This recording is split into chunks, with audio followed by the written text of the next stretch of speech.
These are the Ford Fiesta STs, the Mark 6 ST 150s made between 2003-2008. And going back, championship is on a knife edge. It's very, very finely balanced between both Liam McGill at the top with Stephen Gray, excuse me. So what we need to find out, because obviously Liam McGill took that first race win, if the positions are reversed and Gray takes this race win. Now, I believe you said Gray would win it because of the Gray basically won earlier in the season. Yeah, that's my understanding, that would be the case. Stephen Gray would win as a result of that. One interesting element just to throw into the mix here as well, just bear in mind after the race in the opener, Liam McGill did say he had some issues with ABS. So will that come into contention here in this race? Will he be able to hopefully have solved that issue between race one and this one about to get underway? But it is an interesting dilemma to throw into the mix as well. Let's see how that pans out then. Let's check out the grid then for the final race of the season for the Scottish Fiesta ST Cup then. And Liam McGill leads on row one with Stephen Gray beside him. Ian Blackley alongside Kieran Preedy feeling the need for Preed in row two. Row three is going to be Brodie Orr. Can he make his trademark charge up through the grid from row three alongside Gerald Hendry? Russell Morgan on row four alongside Colin Main. And then on row five is going to be Lorne Murray, Ryan McGill alongside him, Stuart Murray alongside Andrew Mackie at the back of this grid. And this track has evolved massively. Now starting to see little puddles starting to develop, little gatherings of moisture, I guess is another way of saying it.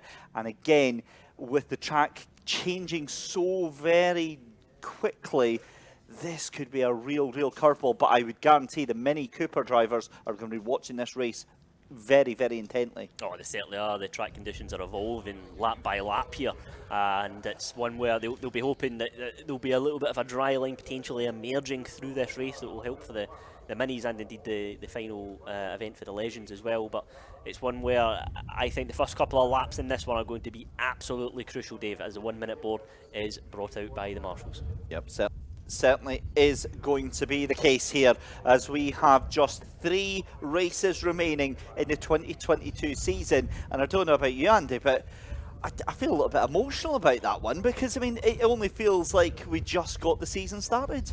Yeah, well, that's it. It's the races have come in very, very quickly, and in the Fiestas it all comes down to this.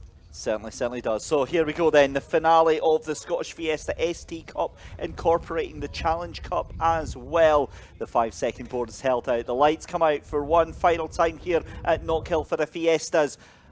They hold, we hold, and away they go.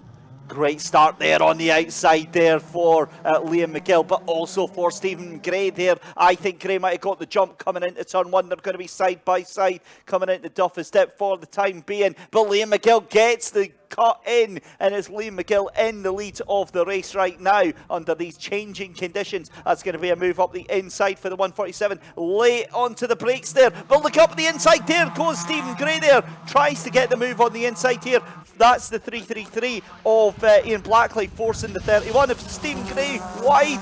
A little bit of rallycross action, absolutely fine. Didn't see anything there, Andy. And this is going to bring Stephen Gray right into contention now, because he will have the drive coming out of Clark's, as McGill's going to have been compromised and lost some speed coming out the chicane. So is this the opportunity where Stephen Gray can make a move, throwing that car up the inside here? He has dropped back slightly, but is coming out of the slipstream now though, so will he make the move? I suspect not, just a little bit too far back this time round. Well, he still sends it up the inside. Hang on a second. Let's rewind that back. Brodie Orr in third place. He started on P5 or P6 on the grid, and he's just absolutely launched it into P3. And not only that, he's a country mile ahead of Ian Blackley in that fourth position there. So what a start. What a rapid start for that young man. Yeah, it certainly was. A very, very fast driver behind the wheel of that car, and he'll be looking to really take that confidence with him into the next few laps. But look at that, he's putting Stephen Gray under a little bit of pressure there going into McIntyre's, but all the meanwhile it looks like a gap of a couple of tenths of a second building between McGill and Gray at the front. Yeah, that's now getting wet weather conditions out there, because that water is now starting to lie. You can see Broadhill just starting to push that car. He's, you know, a master at finding that absolute knife edge of grip and traction there, although he has dropped back a little bit, but so has everyone else here. But he's got onto the back again of Stephen Gray, and this isn't good enough for Stephen Gray. And I hate saying that because it's second place in a very hotly contested championship, but he tries to absolutely send it up the inside. That camera angle always gives me the jitters because it makes it look like he's sending it from about 3 weeks ago. Someone who is doing that though is Lorne Murray, right up on the inside in that silver number 5 machine, but thankfully things better of it as they come across the line. Then Liam McGill from Stephen Gray, that gap is somehow only 7/10 of a second. It did look like it was a lot more than that. Yeah, I think Stephen Gray is just trying to get Liam McGill to look in his mirrors here going into the chicane, and maybe just try and force him into maybe a slow gear change, something like that, to allow him to take the power with him along the start-finish straight. And McGill just a little bit wide there on exit, I would argue, that potentially bringing Stephen Gray into contention as they make their way through the chicane, and it's very, very slippy there, so the drivers have to be so careful. And it's proven there with Brodie Orrin, he's just gone wide, managing to bring the car back onto the racing line, but he will be vulnerable to the cars behind, led by Ian Blackley there in the 333. So a little bit of a gap now between our front two, and there it is, it's the 62 car of Liam McGill leading the way in this race. Do you know what's the strange thing though, is that you know, Liam McGill did that, Andy, on the first lap there, and you think, oh, he's gone into the gravel, he's going to lose a lot of time there, but he didn't. He actually ended up being able to hold in as Lorne Murray up the inside of the 37 of Russell Morgan. That's a great move there. He's also got the 147 of Jerry Hendry just up in front of him as the leaders go across the line. It's a 107.0 for Liam McGill. That gap still 1.2 seconds here, and it looks like the conditions getting even worse here at Knockhill. But it does look like Stephen Gray, the fact that he's able to keep that steady and very, very planted, he's able to just push maybe a little bit more than Liam McGill right now. Broadhill has fallen off the back of a cliff though, 3 seconds now behind this battle here, and he's going to get caught up very, very quickly from those cars behind him. Yeah, there's a big train of cars there, just led by Ian Blackley, Jerry Hendry, Lorne Murray, Russell Morgan, all in the mix. Colin Main as well, who just having to move up the inside there on the 37 car. Can Colin Main make that stick coming into Clark? Side by side they go, they almost come together, but it looks like Russell Morgan's managed to hold on to that position, but I suspect Colin Main might have another go in the coming laps. Just a little bit too far back this time round, so he hangs on to 8th place in this race. Yeah, Lorne Murray starting to lose a little bit of traction there. The race leaders come across the line. 7 laps left to go here. 8 laps left to go, excuse me, as Liam McGill leads Stephen Gray by now 2 seconds. So that gap still increasing all the more as we see Broadhill still in 3rd place. But 8 laps left to go. It's not looking like Stephen Gray's able to have an answer right now for Liam McGill. Yeah, Liam McGill's just posted his fastest lap of the race last time out with a 106.8. That is almost 9/10 of a second quicker than Stephen Gray last time out. So maybe Stephen's just had a little bit of a moment at one of the corners, but Liam McGill is really beginning to stretch out that lead at the front of the pack. All the meanwhile, Colin Main still looking to make places. He's got that move done on Russell Morgan. He's now trying to make a move on the number 5 car of Lorne Murray as they come out of Clark's once more.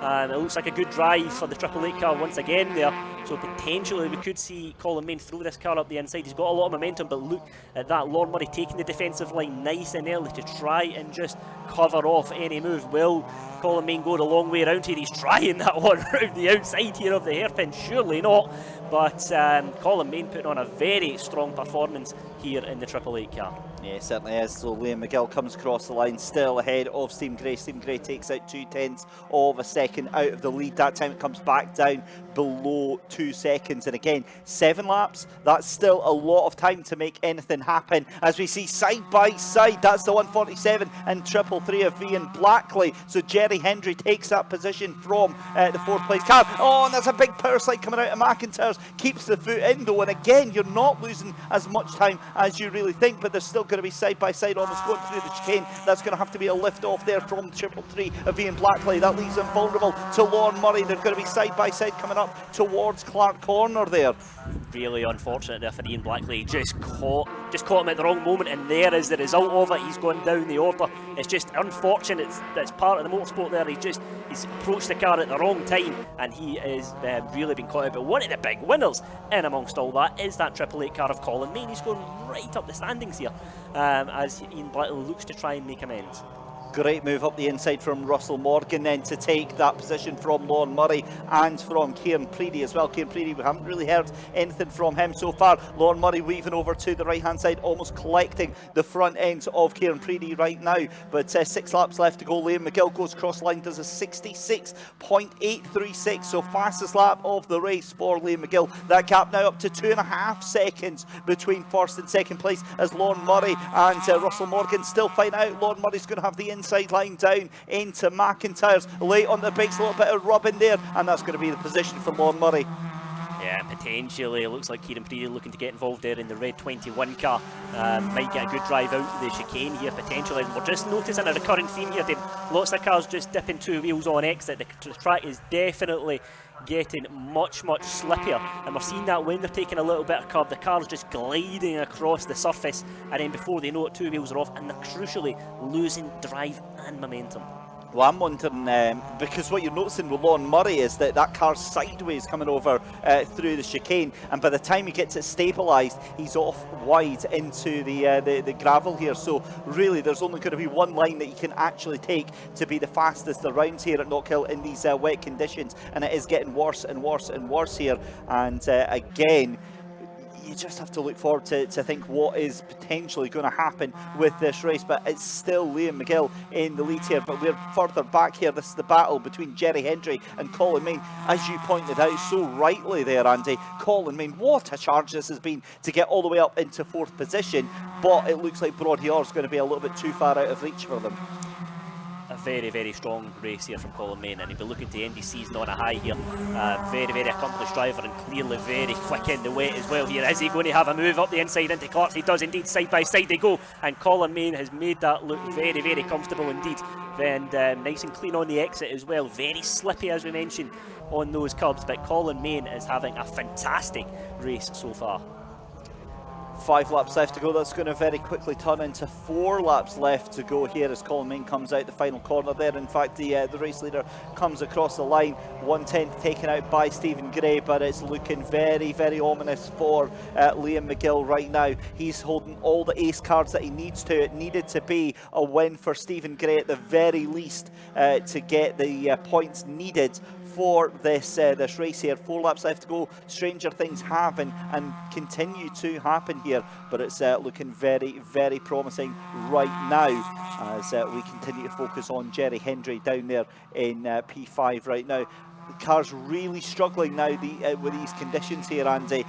They're trying to find that balance, and as you said, the track changing with every lap. The green flag flying at the chicane, so we've obviously got a car off somewhere.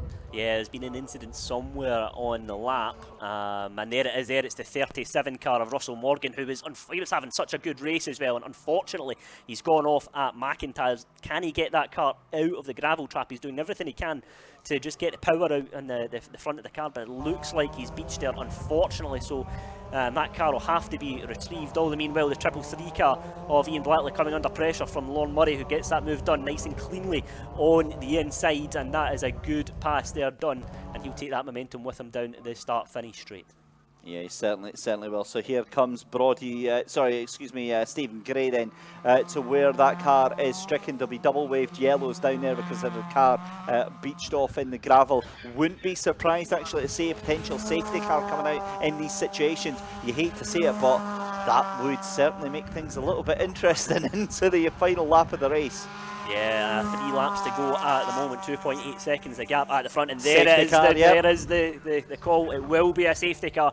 This gives Stephen Gray a massive opportunity as that gap will come down to 0, so we'll see a safety car once again here today. Liam McGill will be very frustrated with that because he has been putting in the fast laps and built up a considerable lead, but he's now got it all to do once again.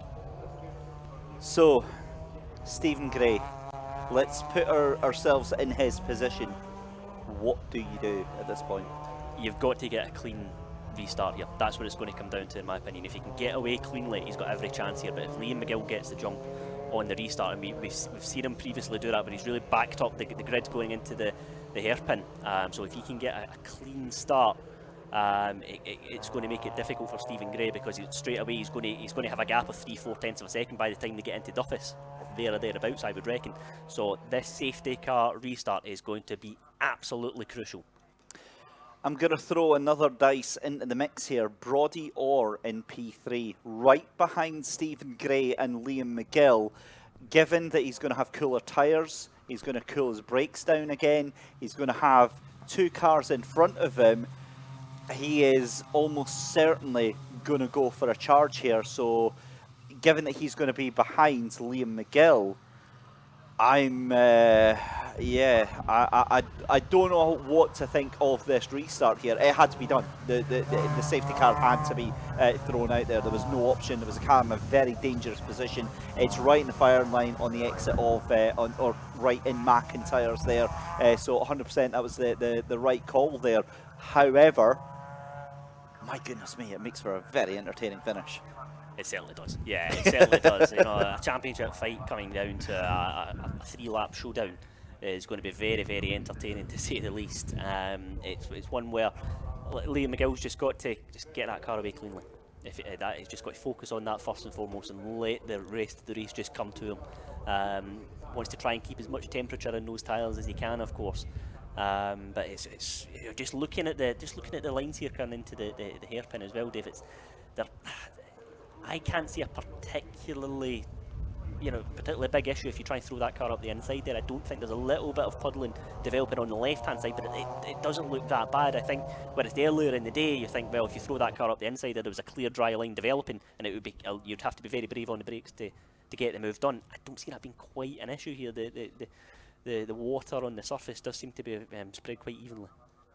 Got to say a big shout out on the YouTube to Bjorn, who has messaged to say he's using this to watch other sections of the track. It's a bizarre experience because, of course, with the YouTube delay, it's about 40 seconds before he actually sees the coverage, and the cars are already away past him. So, very good afternoon. Let us know, Bjorn, where you are at the circuit, what part of the circuit you are, and we will.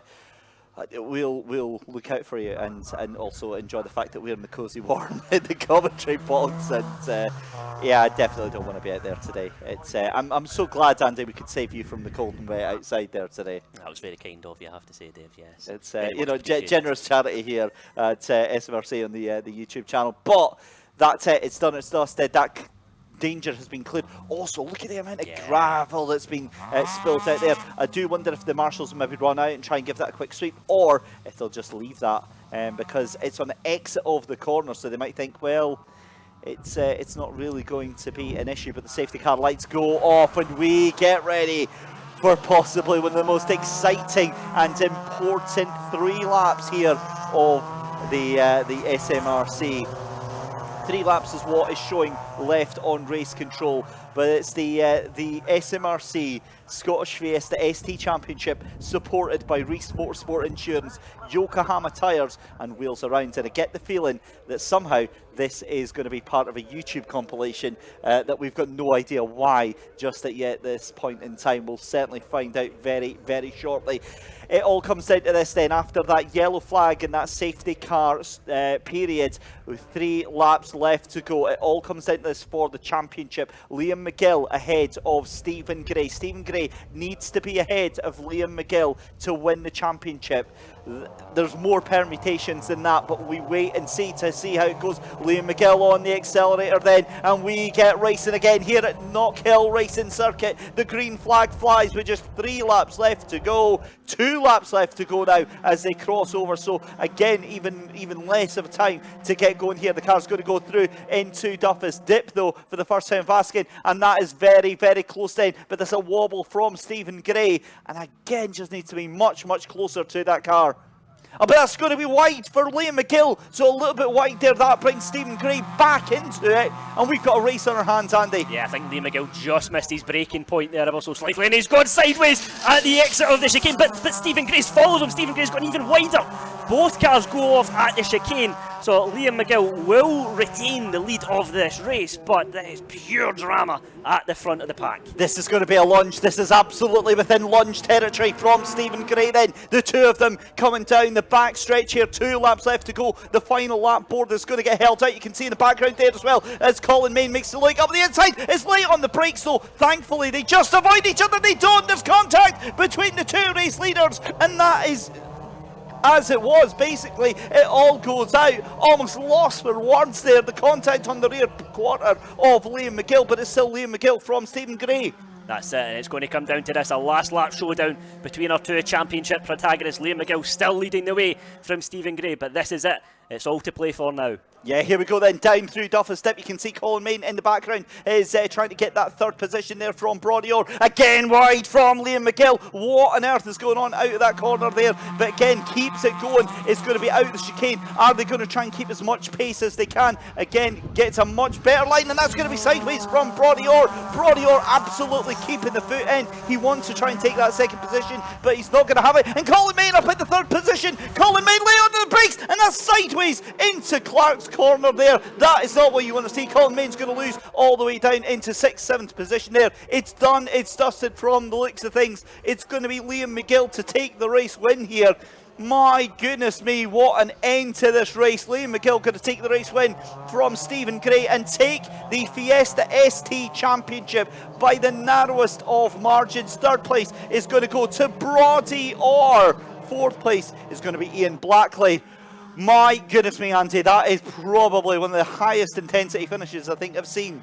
Fantastic racing here in the Fiestas. Liam McGill taking the checkered flag from 9/10 of a second from Stephen Gray, but that was such a dramatic finale to that race when both cars went off at the chicane, Dave. That could have gone either way, but it was both cars managed to get back onto the racing line, get through Clark's, and then just go again. It was very, very dramatic to say the least, but it's that man there, Liam McGill, who wins the championship. Awesome stuff. Well, we're going to send Andy Alston out there immediately because we need to get some video of Liam getting out of that car, because that is going to be a very big celebration when they leave that car there. A brilliant race here for the Scottish Fiesta ST Championship. In association, supported by Reese Motorsport Insurance, Yokohama Tyres and Wheels Around here. My goodness me, time to take a deep breath, but not too much. You've almost got enough time to prepare yourself for what is about to unfold next, because it's the big one next, the Scottish Mini Cooper Cup, the final round. It all comes down to this. And the cars making their way into pit lane for the final time. A round of applause rightly given by the track staff there, by the marshals. And the 2022 season comes to an end for the Fiesta STs. They can hold their heads up very high indeed. What a brilliant finish. And Barbell on the YouTube chat absolutely saying what we were thinking there. Wild race, that puts it mildly to say it. And yeah, you definitely get value for money when you jump into the Fiesta ST Championship. But we can see Liam McGill into pit lane, and some huge applause there into pit lane. Andy Alston, over to you. Yeah, it's fantastic drama here in the Fiestas, but it's that man there, Liam McGill, who will come out as our champion here in the 62 car. Fantastic drive from him, and he will be absolutely delighted with his performance, and rightly so. But Liam McGill will be more than delighted with that. He goes over just to have a word with his championship rival Stephen Gray. Both drivers had some great racing throughout in 2022, and it's good to see that camaraderie between both of them. Liam McGill coming out on top there with 2 wins from 2 overall, and he will be absolutely delighted with how his weekend has gone. So let's have a quick chat with Liam McGill, who joins us now. Liam, just many congratulations. Just sum up your emotions after that event. Overwhelmed, to be honest with you, overwhelmed. You know, I thought I had it, and then obviously the safety car come out, and I thought, oh no, that's just my luck again. And luckily there was only one or two laps left there, but by God, it was hard. Like, I relieved. Yeah, and just tell us what happened when you kind of came out the chicane as well. Just kind of dropped. It was almost like the grease of the track just kind of pulled you wide, pulled you off, and then Stephen kind of followed you as well. The last time I can really actually even remember racing in the wet was in a BMW around here with a rear wheel drive. So kind of throttling out of that corner is no such a problem, but with these front wheel drives, if you get on the throttle too early, it just wants to throw you to the gravel. So that was really, it's just too keen on the throttle. But I think everybody ended up off on the first lap again. I think everybody forgot how slidey it was out there. And just kind of looking at the season overall, and it comes to a conclusion here today. What's your kind of your final thoughts? I'm overwhelmed because, like, at the start of the year we were nowhere, and we've worked really hard. I've got my mechanic Liam over there who, you know, he's an excellent help, and we've been trying loads and loads of different stuff to get going. So it's been good to kind of reel it back in at this point. I do feel a wee bit upset for Stephen, of course, because, you know, he is a champ, and you know, he's won many times before, and you know, it was right there for him today. And I'm sure if I was him, I'd be gutted as well. Like. Liam, many congratulations, thanks for joining us. Liam McGill there, who made it 2 for 2 in the Fiestas and wraps up the championship with that as well. We'll grab a quick chat with Stephen Gray as well, who was second place in both races here in the Fiestas. Grab a quick chat with him now. Stephen joins us now. Stephen, commiserations, a great scrap between you and Liam throughout the season, but what's your kind of thoughts after that? Yeah, obviously disappointed to finish second on the road. You know, Liam's driven really well second half of the season, so I thought I had one more go at the end there with the safety car, but yeah, I did give him a wee tap at the end, which was a bit of a shame. I didn't mean to do that, but and Brody gave me a wee tap after that, so I think we all took a lunge at the last corner, but no, hats off to Liam. Done well. I was just saying to Liam as well, you know, after that safety car restart at the chicane, you know, Liam went wide and then you kind of followed as well. It just seemed like everyone just kind of started going wide. Yeah, it was. I kind of thought that was going to happen, to be honest, because we did it at the start of the race as well and did it again at the restart. It's just like you're out in the grass, you're bouncing around the gravel, just keep the foot in. Oh, but yeah, that makes it exciting, I suppose. Well, Stephen, great season out there. Many congratulations, and look forward to seeing you out there next year. Thank you. Cheers. Thanks.